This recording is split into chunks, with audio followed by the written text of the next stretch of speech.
Donc parmi les points et les particularités encore de la ville de Médine, la sécurité. Le prophète sallallahu alayhi wa sallam il nous dit, comme c'est rapporté par Muslim, Inna haramun amin. C'est une ville qui est sacrée et qui est entre guillemets sécurisée.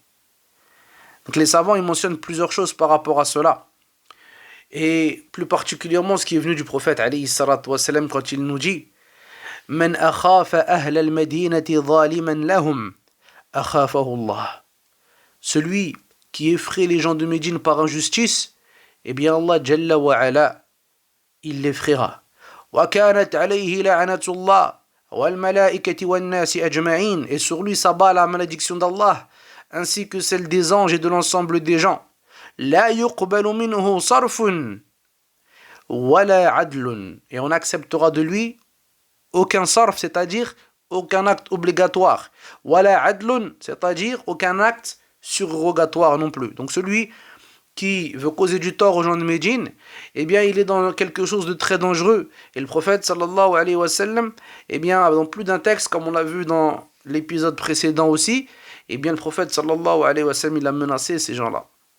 Donc on comprend ici que le Médine, il a un caractère sacré et il a cette sécurité qu'on ne retrouve pas ailleurs. De par cette sécurité, ce qui est venu dans d'autres hadiths, que certains anges ont été chargés de surveiller la ville de Médine, comme il nous dit alayhi salatu wassalam. Et la ville de Médine, parmi ses particularités, eh bien c'est le fait que c'est une ville sacrée.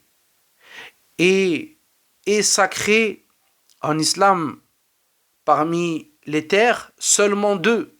Et ce n'est pas comme certaines personnes pensent, la mosquée d'Al-Aqsa, bien qu'elle a un rang très élevé en islam, eh bien on ne dit pas que c'est un lieu qui est haram, dans le sens où ce n'est pas quelque chose qui a des jugements particuliers ou des choses qui à la base sont autorisées deviennent interdites.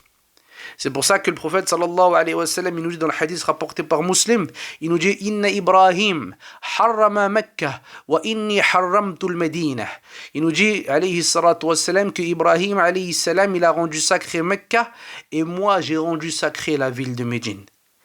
Donc ici on comprend le caractère sacré, c'est-à-dire qu'il y a des choses qui sont interdites comme la chasse, comme le fait de couper les branches de certains arbres et autres que cela.